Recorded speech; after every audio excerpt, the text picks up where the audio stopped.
Folks, it is another goddamn week where Nate gets away with it.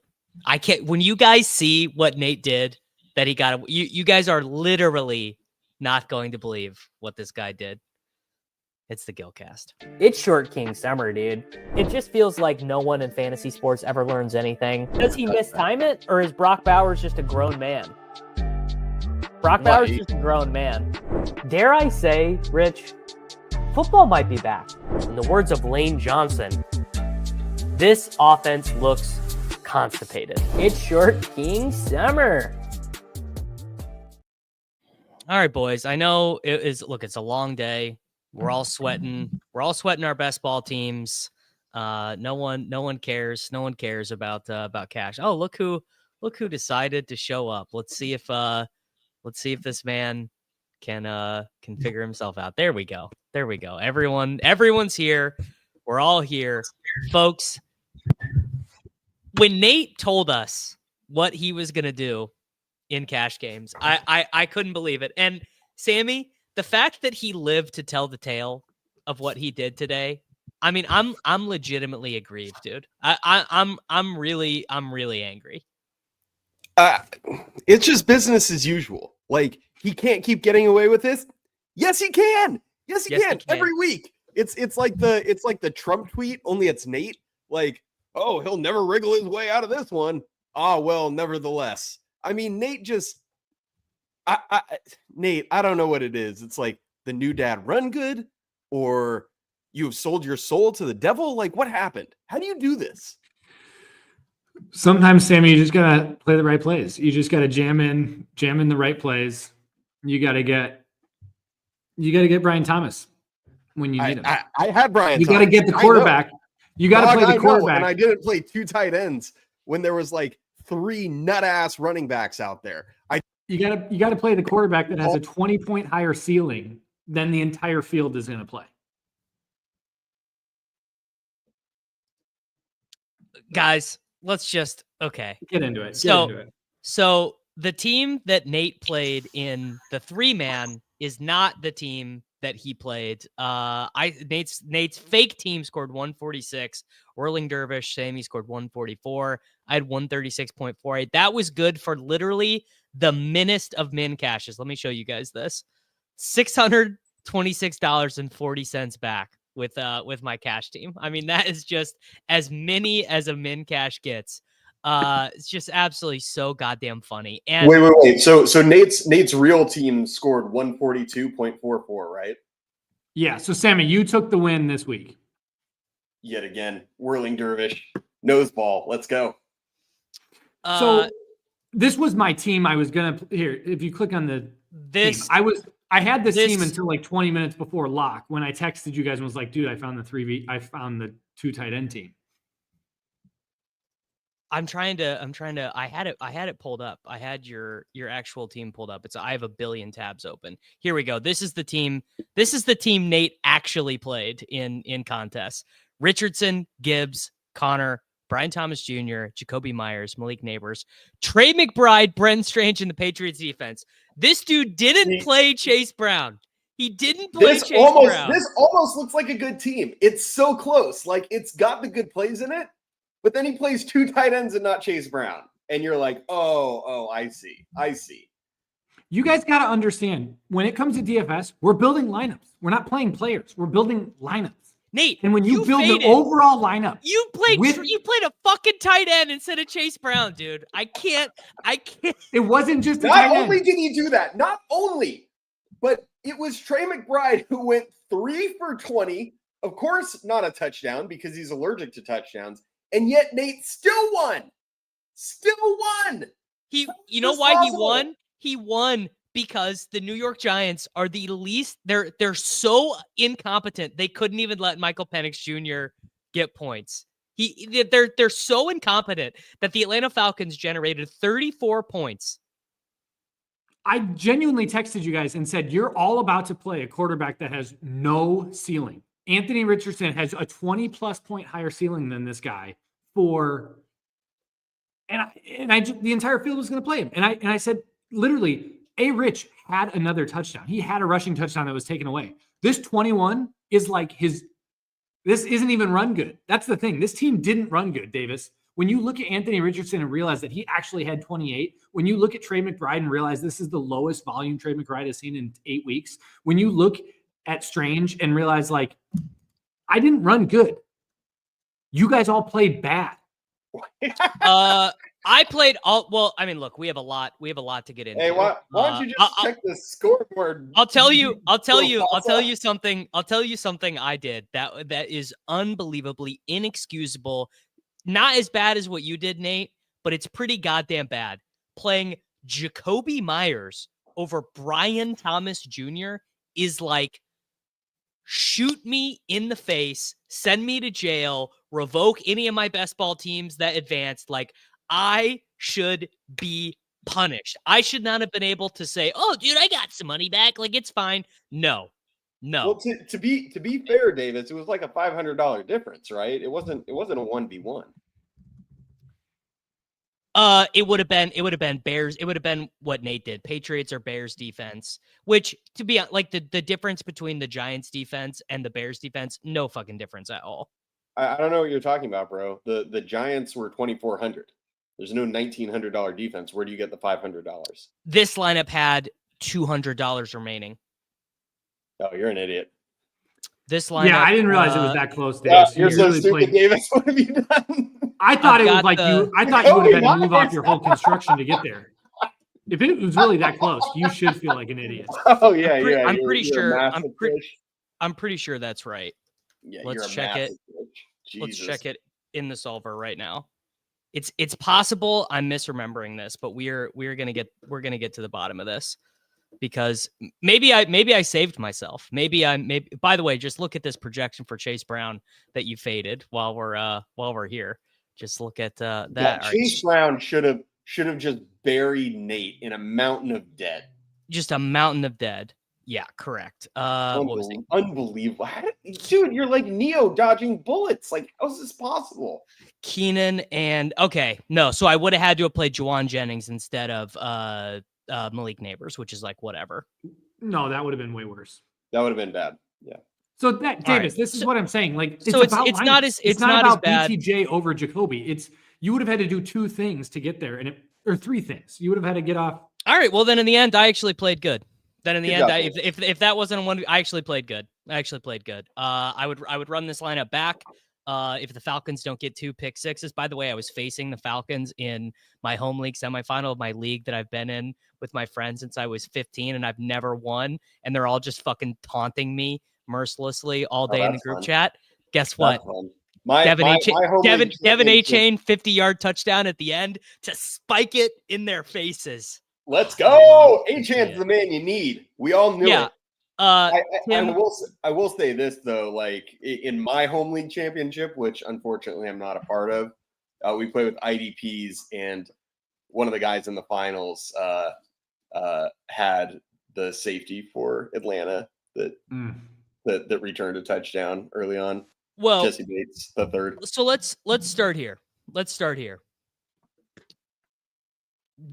Nate, every top optimal had Michael Penix Jr. What is your thought process of? No, you're just setting him up for the ball nowhere take, Davis. Let's just. How dare you let him grandstand like this? I mean, no, Jesus Richardson. Obviously, when you look at a 50 percentile outcome, like when you just look at median, I would agree Penix was like right there with Richardson. And from a median perspective standpoint, he's a better point per dollar play. He's a better play, everything. But when you consider ceiling and in like range of outcomes when it comes to cash games, which I think that most people who just jam optimals aren't thinking enough about, which is like, oh, there is actual range of outcomes here. And obviously Sims have really helped us understand that for tournaments, but it's like people still turn off their brains when it comes to cash games and just think about this median 50% outcome. And I just don't think that Penix's ceiling compared to Richardson's ceiling for the price difference was even close. And so obviously we know Richardson's floor is the same as Penix, but like Richardson 80 percentile to 100 percentile outcome is 20 points higher than Penix. Like there's just not a chance that Penix has even close to the ceiling. And so when you consider overall range of outcomes, which is what we're playing for, I thought Richardson was just a better play, and it played out. I mean, you watch Bijan, you watch Algier, you watch what the Falcons were trying to do, is this dude just invoked the name of Tyler Algier. Yeah, but Nate, Jr. Nate, we're Davis, not sometimes you got to know ball. No, Nate, we're not playing players here. We're building lineups. We're building lineups, Nate, is the thing. Having a $4,300 quarterback is like just let you do everything, including Chase Brown. And they were in a dome. They had a very healthy team total. They had, I believe, the 4th highest team total of the entire slate. And by the way, a team that has no interest in winning or putting up a fight whatsoever. And by the way, I understand everything about that. He played well. Don't. And I'm so tilted. Yes, I do. I understand why he projected the way that he did. But when you look at range of outcomes, Anthony Richardson was mispriced and was a much better play. I don't disagree with you in a vacuum at all, but it forced you to play Trey fucking McBride instead of Chase Brown, brother. That is egregious. Okay, this Trey McBride thing. Let me. You guys want to pretend that Chase Brown ran bad? Trey McBride, this was the lowest expected points he's going to have all freaking year. This might be his lowest Chase Brown career. Chase Brown had fucking 25 expected points. This is the worst. That's what I'm saying. Trey McBride didn't get the value. Trey McBride, this was a total anomaly from Trey McBride. We are not going to see 5 expected points from Trey McBride again. The fact that James Conner was out for the 4th quarter and Trey McBride still got this workload, it is insane. I mean, this is a total anomaly. Trey McBride should have had easy double digits here. It was ridiculous. Penix, by the way, had a touchdown. It was in Kyle Pitts' hand. He had a touchdown, and Kyle Pitts said, "No, I'm good. You have it. Good, actually. You have it." That was one of the most incredible plays. I mean, like, look. Shout out to all the people in their like fantasy playoffs who like continued to play Kyle Pitts. You got what you deserved. Oh, come on. I mean, how many Kyle Pitts teams could possibly be left in the fantasy playoffs? Good point. The reason why I think this Richardson team that you played, if you would have had like Malik Washington instead of David Moore, I think I would have said it was sharp, honestly. This was the team that I had up until 20 minutes before. For part of the week, I was in so I could play Jamar Chase. This was the team that I had 20 minutes before lock, but I could not handle not having Brian Thomas. I literally texted you guys and it was like, guys, I'm about to do something egregious. I'm about to fade BTJ. And I was like, I can't do this. And then I saw the 2 tight end team and I said, I found it. This is it. This is how I do it. I literally just getting to fade Chase Brown and living to tell the tale. I mean, Chase Brown's workload, we will likely never see this again in our lifetime. A running back who gets this much work and gets receiving work and gets every goal line carry, gets multiple attempts at the goal line every single time. This is like prime McCaffrey shit that's going on. No, this is like LaDainian Tomlinson's workload, dude. It's Nate, I honestly, you cannot look me in the eyes and tell me you really think not playing Chase Brown was optimal. I do. I think that Just admit you got away with it. Just admit you got away with it one time. I think that James Conner and Gibbs projected for as good of a workload, and I think that Chase Brown, as he's been priced up, is not the value that he was 3 weeks ago. 4 weeks ago, he was obviously the best play, not even close. I had him in 100% of teams for 3 weeks straight. But there is a reality to we play a game with pricing and other things involved. And James Conner, Gibbs, there are other running backs that I thought were in play. And then when you look at Chase Brown at 7,700 and what you had to do at wide receiver and the floor that you had to take on at a couple plays, it was just not worth it. I thought I could build overall higher range of outcomes. Nate, you're the normie who's like, 100K Bitcoin, I ain't buying it. It's too expensive. Yes. You're like, dude, I need to buy Solana instead. I could buy a whole Solana for $175. Why would I buy Bitcoin? He gets every single touch. This here is a very good point. Chase Brown is 2x. We were playing Kamara for 8K. Chase Brown is 2x better than that. He has no vulture. No, he's not. No, he's not. His expected touchdowns is wildly different. His expected touchdowns is wildly different. Jamar Chase, T. Higgins, who did the Saints have with Chris Olave out? Taysom Hill. You ever heard of Taysom Hill? No, there's a wildly different touchdown expectation here. And if you believe that, they are not trying to get Chase Brown a touchdown when they're in the less than 10-yard line. They are looking to chase. He had 5 carries inside the 5 today. 5 touches. Jamar Chase is an otherworldly talent. For you not to realize that there's a huge volume difference and a huge this is ridiculous. He's an otherworldly talent. Dude, they threw Jamar Chase like a trash touchdown under 2 minutes when it's just like all you have to do is run the ball. They're up 2 scores. And instead of like running Chase Brown, getting the touchdown, possibly the bonus, they just throw a touchdown. Exactly what happened with A-Chain. Touchdown and bonus at the end, but nope. Instead, Burrow gets the free play, and he says, you know what? That's my boy. That's my boy. That's my dog. So I will give Nate that point that would not happen on another team because there's not the quarterback and the wide receiver don't have that same relationship. But Nate, you are 100% wrong. You are not. Chase Brown was 4th in expected points this week. He is not this number one thing that you're thinking. Fourth of all players. In the NFL? So that seems pretty good. Devon Achane, Jahmyr Gibbs, Chuba Hubbard was right there. It was like, yeah, that sounds right to me. That sounds right to me. Oh, yes, no, he was way lower. I wasn't filtering to week 16. Oh, on week 16, you also have Saquon Barkley, Alexander Madison, Bijan Robin. Oh Javonte my God, Williams. The Sims loved Alexander Madison, by the way. Honestly, this workload is not this. You act like Chase Brown is. And obviously, it is a great workload. I'm not dismissing that, but he is not a significantly better workload than Jahmyr Gibbs and James Conner here for less money. So in the fantasy points, we didn't play him over those guys, Nate. We played all of them. In the fantasy points data, he has the greatest expected fantasy points of any running back ever. No big deal. He's too expensive. 7,700. This is from Jake Tribby. He's earned 23.2 fantasy points per game on 23.6 expected fantasy points per game. That workload is 8.3% more valuable than the best seasonal workload ever, 2021 Derrick Henry. 22.3% more valuable than the next closest running back this season. So not double. I'd love to see the fantasy points, expected points for Jamar Gibbs, Chuba Hubbard, Devon Achane, Saquon Barkley, and Bijan Robinson this week because I would guess they're going to be higher than Chase Brown. You played Trey McBride. I mean, Christ. How many expected points for Trey McBride? Joe King, bring up this Joe King comments because he really does understand what this show is about. This show is about whoever wins. Whoever wins and gets shit on unless we all play the same just team. Trying to cope. First of all, Nate might have won money, but he didn't win. Sammy won. Yes, Sammy has the legitimate win in the scorecard. Okay, so Nate, this team you have right here, fine by me.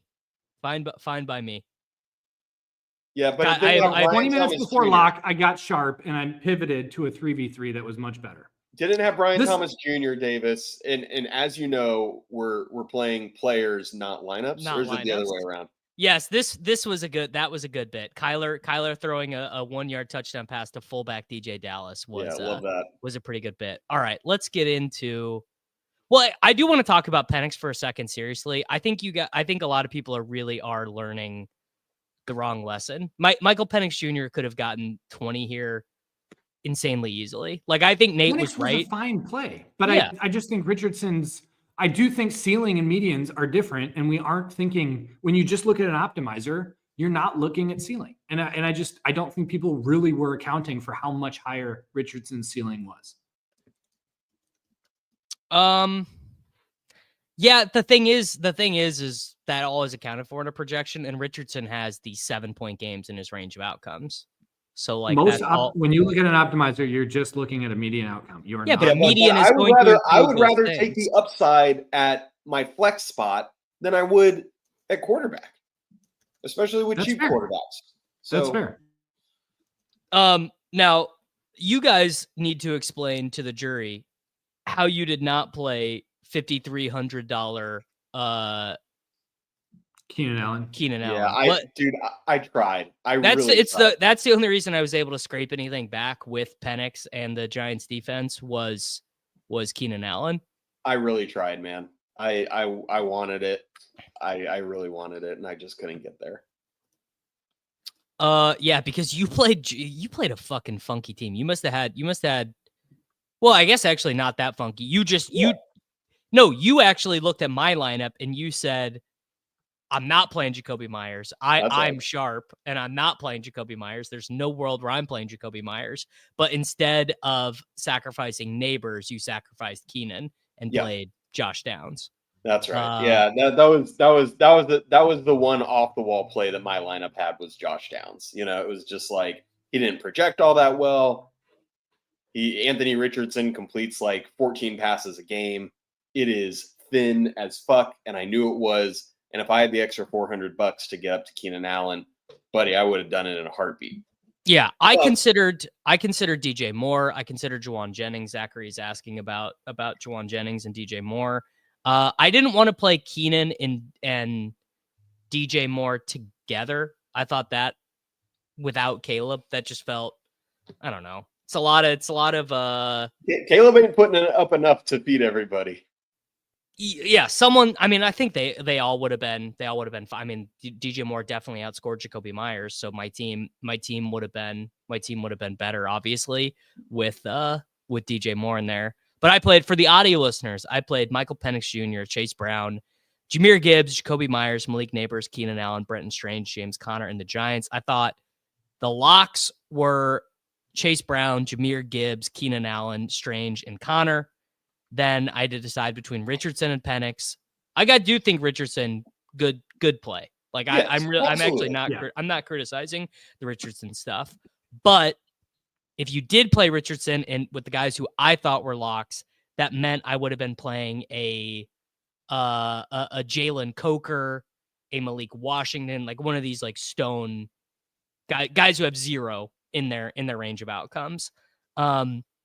And I guess it's kind of interesting that we all played Neighbors because in the massive $25 double up, he was only about 50%. He did have a touchdown called back there at the end. I think Neighbors was a good play. Overall, I actually do think, Davis, your lineup is good. I think that if I was to play Penix, I'd probably play something like this. Oh yeah, I'd play. I think this is growth for you. The fact that you played Keenan Allen and Jacoby Myers, Jacoby Myers. Let me tell you, I've said this. This is how you play profitably in cash games. And Neighbors had new 14 targets, by the way. 14. Yeah, targets. This is new for you to like build out a team. Never again on Jacoby Myers. There's no reason for it, man. There just isn't. They're just like, sure, he gets some targets with AOC. It's really this game. It's this game that sticks in everyone's memory. The 15 fucking target game against Denver. It's just not who he is, man. He just is a wide receiver 2 on a team that wants to run the ball and play conservatively and take the clock down to 0. AOC is a fine fantasy quarterback. Obviously, he's a bad real life quarterback, but he's bad in fantasy too. I guess ultimately, I should have just played this team right here. This team: Michael Penix, Chase Brown, Jahmyr Gibbs, Moore, Keenan, Jennings, Strange. No. Because then you have no Brian Thomas Jr. and you have no Malik Neighbors. Like Malik Neighbors, buddy. Malik Neighbors, 14 targets with his athleticism. Like, dude, he kind of hit the floor. I feel like. It's true. Every morning I do a stream on this channel. And every morning I say, not doing Jacoby Myers. The computer can tell me as much Jacoby Myers as I want. And then I end up just being like, well, I guess Jacoby Myers it is. And then he gets, 10 points or whatever. And he stinks, man. Malik Neighbors had like a 36% target share here. Malik Neighbors was like a great play. Great play. There was one wide receiver who really stuck out in terms of like price sensitive value, and that was Jamar Chase. And it just wasn't that feasible. It just was too hard to get him. Yeah, to make a Jamar Chase team. So when you can't get that true like alpha number 1, it's like, okay, I'm gonna be in the 6K range. Who are the alphas here? Who can like do kind of what Jamar Chase does? And Malik Neighbors is one of them. 14 targets. I mean, that's the shit that you want. You want the guy who can be that number one receiver and is not priced like, Jamar Chase is. So for me, I thought if you can't get Chase, you have to play Neighbors. Yeah. I mean, I think you needed one of Neighbors or Brian Thomas Jr., Well, yes, but now let's go to my lineup because now I'm cooking. All right. I'm cooking, man. Cook, man. I just felt so. I did the same thing as most people. I played Penix. I played Brown, Gibbs, and Connor, and Strange, and then at wide receiver was like, yeah, I want Neighbors, but the other guy in that range who's like a legit alpha can approximate what Jamar Chase does on select weeks. It's not Jacoby Myers. It's not Juwan Jennings. It's Brian Thomas Jr. And so I felt like I had to play Neighbors and Brian Thomas Jr. And I was willing to take a dick at wide receiver 3 to do that because those guys are legit alpha, just dog motherfuckers. And so if I was doing this, I would have played Malik Washington and Richardson. If I landed, I would never have played Josh Downs. That's fair. That's fair. And obviously I ran good with Downs to, get 15 points, got a nice touchdown out of him. That's great. I thought that he would play a little more of a downfield role with Alex Pierce out. I thought he might be the guy that filled those targets. Those 2 targets per game that Alex Pierce gets, could go to Downs. They were in the dome. I was like, you know what? And I like Downs' talent.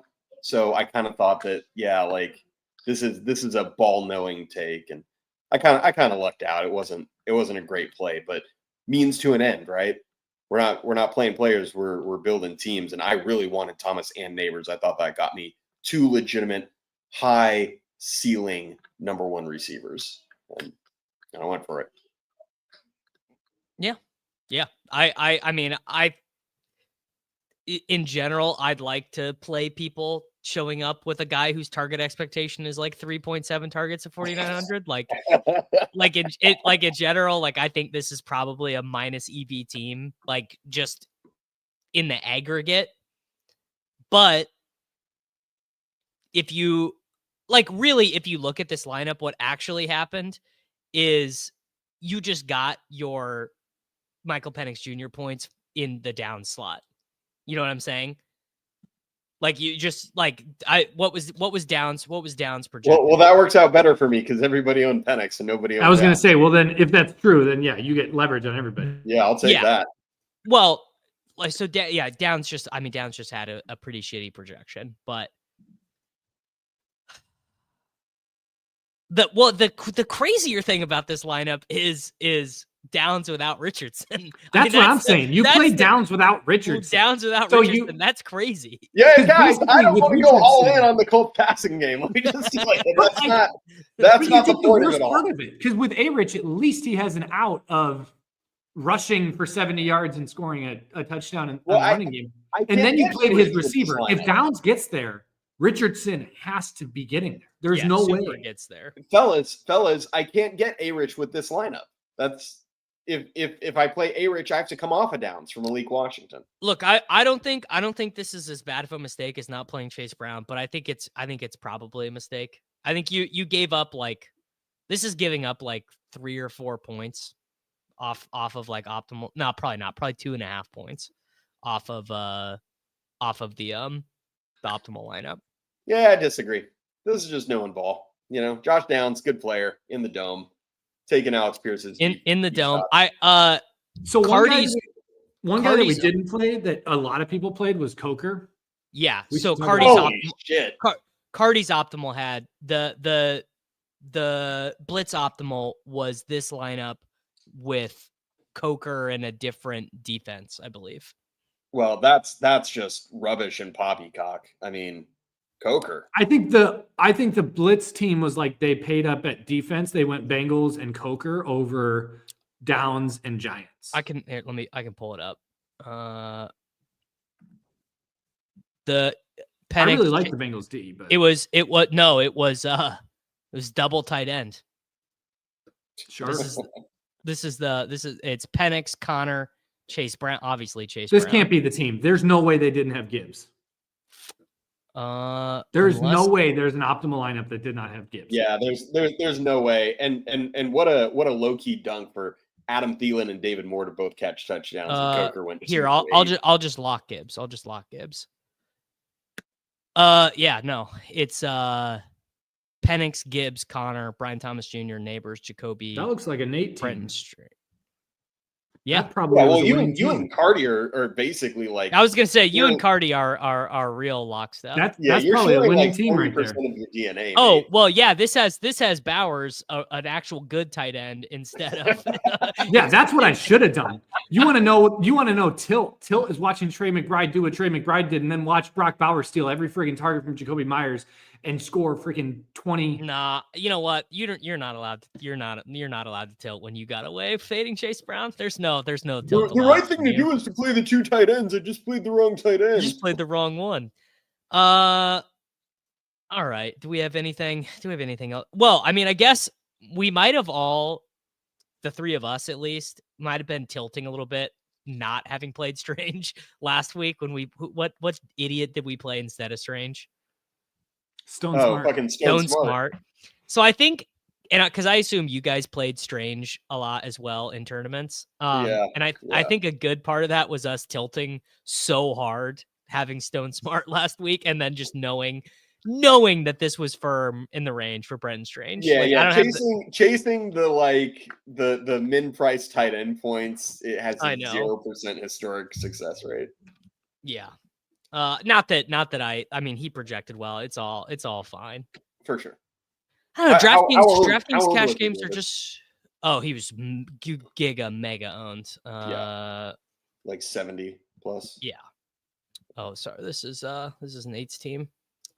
He was 85.4% owned. Sitting here, Nate's flex.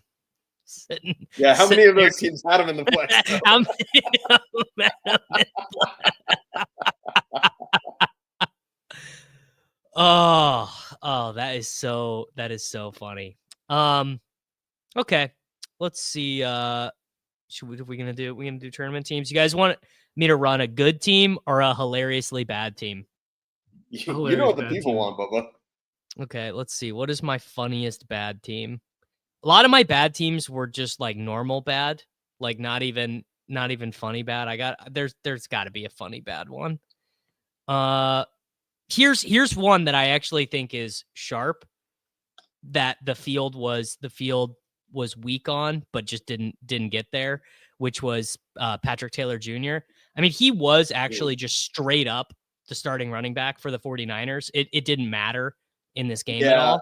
Yeah, but I mean, I watched some of the game, and it's like, A, he's bad, and B, they were like giving legitimate rushes to Debo instead of giving it to him, and then he like gacked so many passes that went to him that he just like could not just reel in normal passes. Well, yeah, but he is not very good. Correct. Now I'll also say another thing. But I like the idea of playing him in tournaments, because it's like, dude, everybody San Francisco's ever put in at running back for the last 5 years has smashed everybody. Yeah. Like, no talent, ass clowns, doesn't matter. So I thought it was super legitimate to just play Patrick Taylor under the premise that he could go like 20, 100 in a touchdown for sure. Yeah. So my favorite play today relative to the market was JSN. I pretty much played JSN on more or less every team that I made. I did McBride. I did McBride on this one. Should have been Bowers. Also, the lineups that I write it on Nate's gravestone. Should have been Bowers. Should have been Bowers. So I'm just curious Nate's take on this, and maybe he would just say, stop trying to pretend to know ball. But basically, all the sim stuff I was getting today, and I don't even know. Well, we'll scroll up. Let's see what won this contest. It's actually a good bit. What won? Caleb double. What was Connor. This line, or what was this contest? This is the big red zone. This is the 4,750 entry. A Caleb single with Chig, Mooney in the flex. Got to burn the early guy in the flex. Bengals defense. So basically, the lineups that the Sims were giving me today, I was just like, not feeling Madison, not feeling Brenton Strange really as much as you want me to.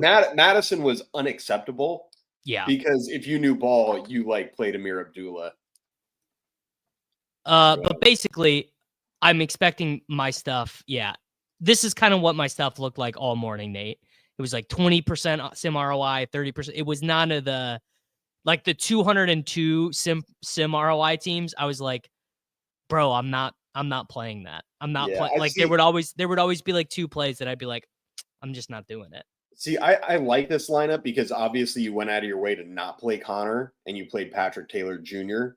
in the flex, and then you went with McBride to wreck leverage. I think that's good. Yeah, I mean this team's okay. You have to grant the conceit that Patrick Taylor Jr. was worth giving up a lot of points off the optimal because he didn't project. But the thing is, well. He was the fancy play for everybody. And so that was why I think Patrick Taylor was a mistake, is because what did he come in at in this contest? I just like 8%. He was in this contest 11.1%. Yeah. Oof. So that's where it's like he is the weakest of all of those, of all the fancy plays, and you're getting him at 11%. So like, if he wasn't like the play that everybody was on, like let's say this was flipped and Izzy was projected for the same thing and Izzy was going to be 3% owned or less, then I think that's a play. But because Taylor was the guy that everybody wanted, he was like the sharp play. He's terrible at 11%. Yeah. This lineup is not great.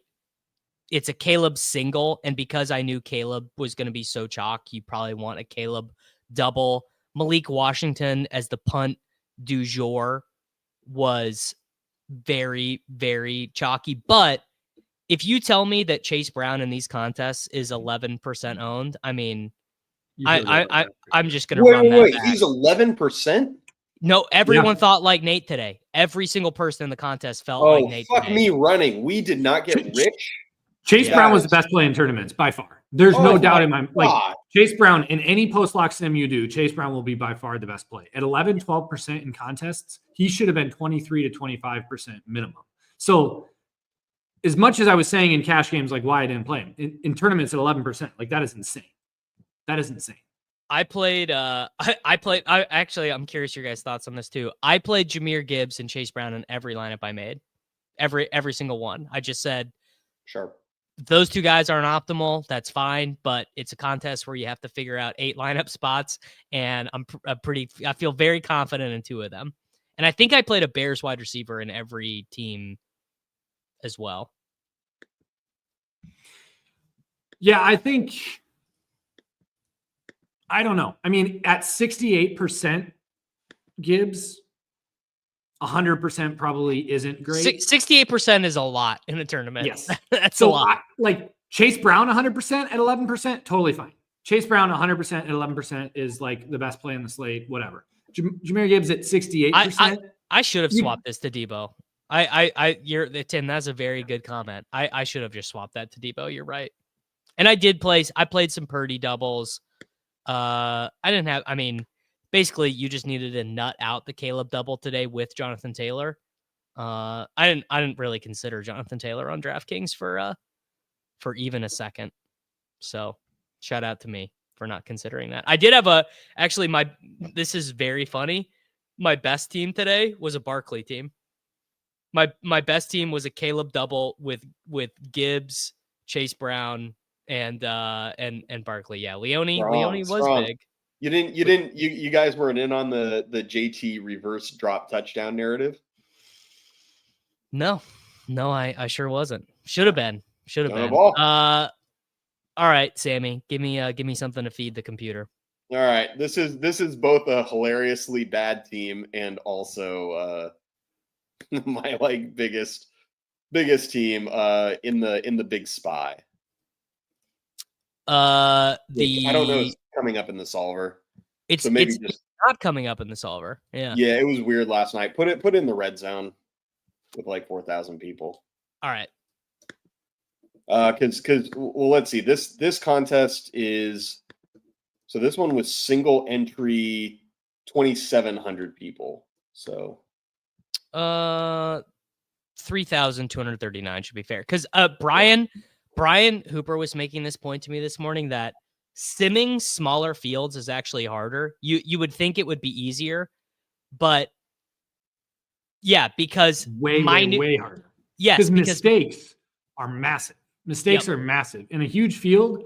When you're 0.5% to 2%, not that much of a difference. In a small field, those mistakes go from 5% to 12% to 20%. They're massive. I mean, it's massive. Yeah, it's huge. All right. So you guys are going to roast this team, and you should just in advance. I don't know. Maybe it's good. So this team was originally started as a Burrow double, and I couldn't quite make it work. So I just left the receivers in. Burrow's not part of it. So that's fine. So I took it out, and I played Jamar Chase and T. Higgins.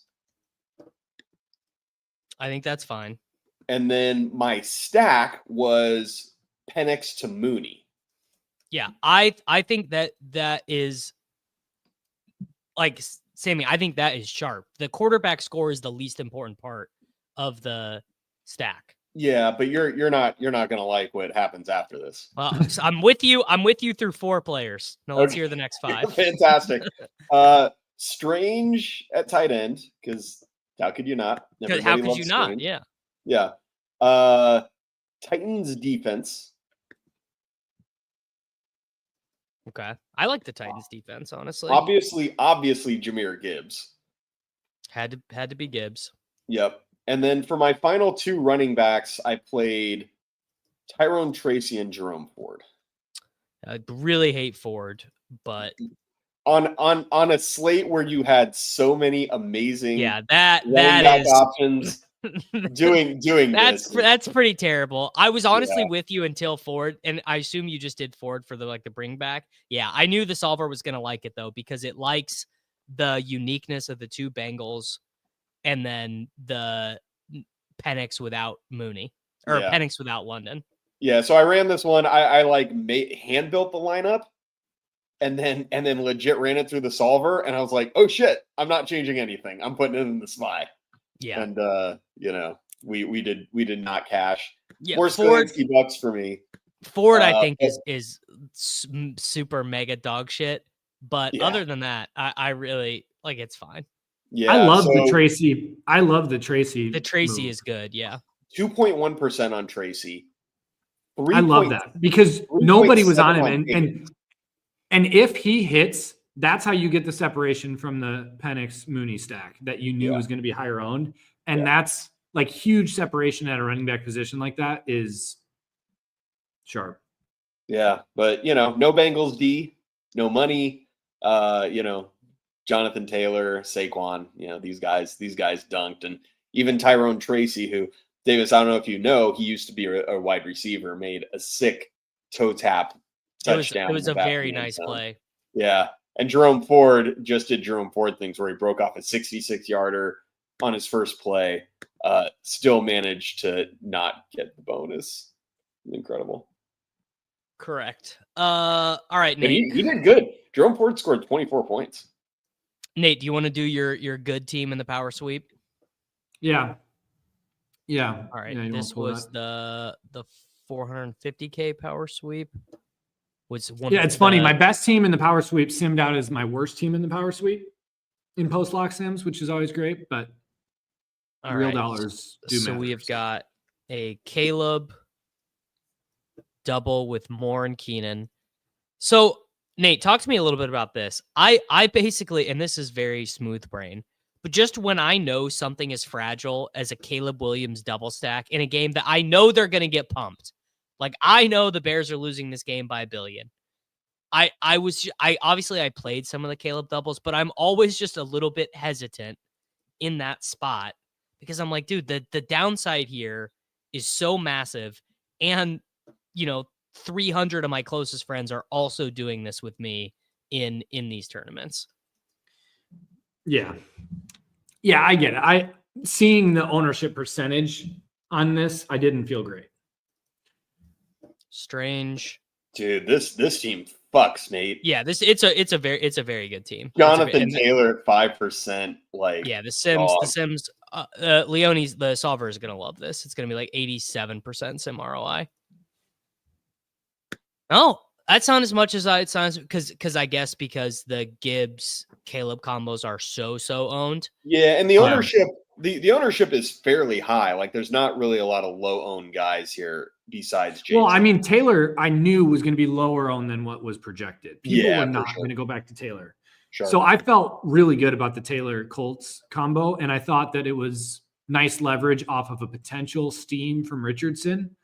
So it was like, obviously Gibbs and Connor were like my two top running backs of the week.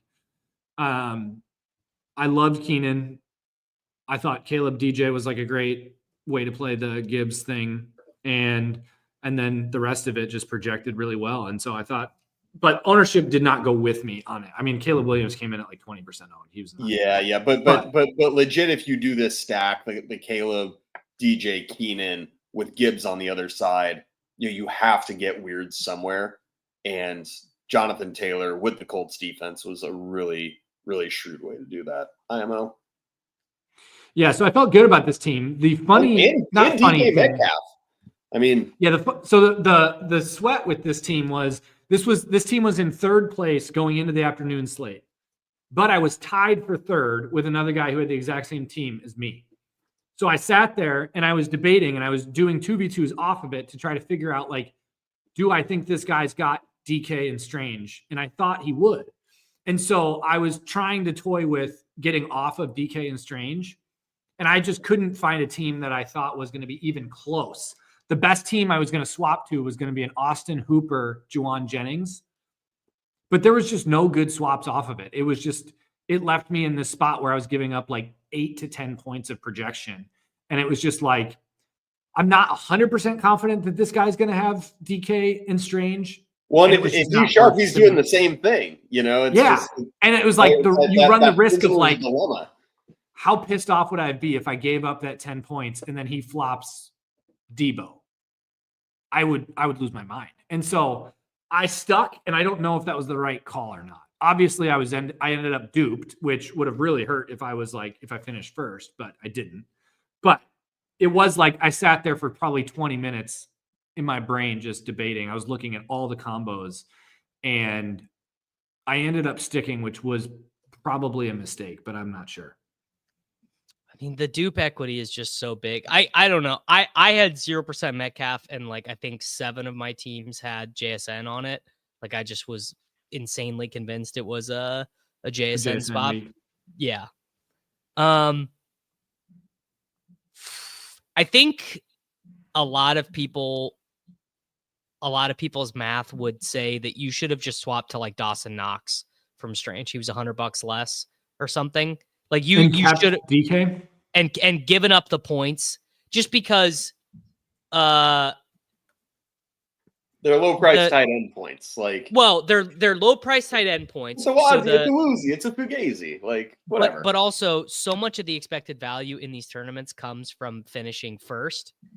And when you're chopping those, it cuts your EV in half, Yeah, Davis, I actually think this is we're getting gold from the swap master right now. Like, you can take a couple points at expected median projection at tight end, because really what it's going to come down to is who scores a touchdown, who doesn't. Right. Yeah. Strange scores Strange scores a touchdown, by the way, and the whole slate gets flipped on its head because he was so. Where you'll never forget where you were for Brenton Strange shock week. It's just really incredible. And I was not that locked in, but a 47% owned tight end in GPPs having a fumble on one of his 2 receptions. It's so funny. That's honestly the Strange thing was tilting. I had way too much Strange. My post lock analysis is that everyone should have just fucking played Bowers. If McBride is going to be the expensive tight end chalk, and Strange is going to be the most chalk tight end, and Jacoby Myers is going to be owned. Why not just play the best tight end? Yeah, that is truly an all roads lead to Brock Bowers situation. Although I guess he is not on the winner. Oh, 8.1% owned for 20 fucking points from Bowers. I mean, whoever and he just missed the bonus too. Ski Basher too. I bet in the solver this is like a legit 197% sim ROI team or something crazy. Like, it has to be. I mean, let's see it. Yeah, that's a good. Oh team. Yeah, here, let's run it. What is this? Okay. We don't do this that often, but let's do this. I don't know about the Bowers Madison Raiders defense. No, it's gonna love that. That's what it's gonna like. The solver liked the Raiders defense. The solver liked Madison, and the solver loves when you play all the teammates together. That's like its purpose. Yeah, but this guy played Metcalf too. More. It really would have been nice for DJ Moore to score a touchdown when he had Taylor. And who's the other guy it had? It's Caleb, Taylor, Hubbard. Yeah, this is legit gonna be like over 100% sim ROI for sure. Yeah. Oh, no, but very high first percent rate. Huh. All right. That's like half of my Tyrone Tracy, Jerome Ford lineup. I mean, come on. Well, yeah, sometimes you... It must not have liked the Madison projection. No. Well... That's the only reason I can think of that team. For me, the Madison lineups were coming with Gibbs. It was saying, like, if you're playing Gibbs and playing Bears, you need to play someone who's like legit, like 5% owned or whatever. Yeah, that makes sense. Eli, you're rich enough. You don't need me. You do not need me to sim your lineup that came in 71st. You had a big shipper today. All right, boys.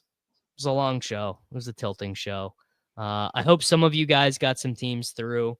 We've got a couple teams that are live. We'll see. Someone absolutely went nuts in my DK Millie. There was like a 210 in my DK Millie best ball pod. So not gonna fade that. Sammy, I'm so jealous that you are freed of this mind virus of just always having to sweat your best ball teams. I mean, it's really unbelievable. It's a sickness, bro. It's a sickness. It's like, oh, let me buy some lottery tickets, but also let me sweat them out over 17 weeks. No, it's disgusting. Feel the numbers at the very end. Like, Jesus, like, so brutal. Yeah.